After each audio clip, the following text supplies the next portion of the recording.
ကျဲဥချက်တဲ့အခါမှာအနှစ်တခြားအကာတခြားမဖြစ်အောင်ဒီနည်းလေးနဲ့ချက်ကြည့်နော်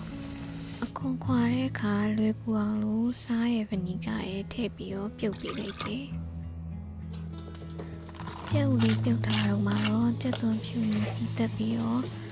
ခင်းကျင်ဒီနှစ်လေးရင်ချက်ထားလိုက်ပါတယ်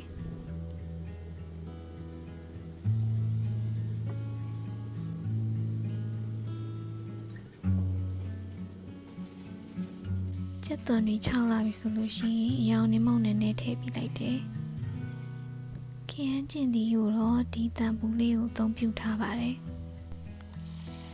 ရိုးရိုးခင်းကျင်ဒီကိုသုံးတာနဲ့ပါကွာလဲဆိုရင်တော့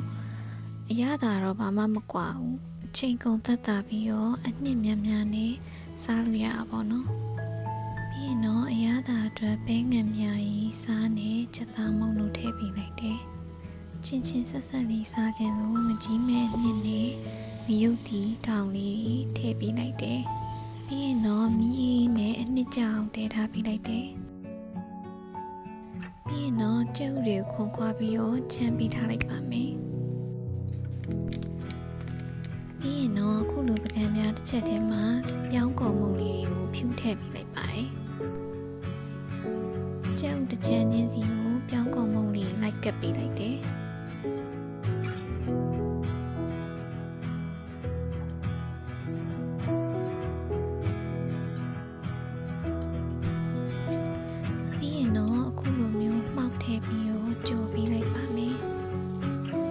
ဆိုရင်ကျုပ်အနှစ်လေးရအကာမှာသူ့ဟာနဲ့သူကတ်နေရပါတော့။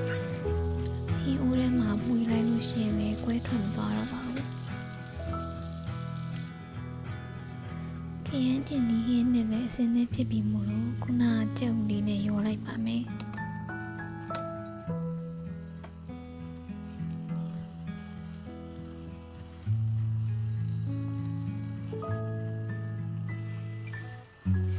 ဆိုရင်တော့အကာတခြားနဲ့တခြားမဖြစ်သွားတဲ့ကြုံကြက်လေးရပြီပေါ့နော်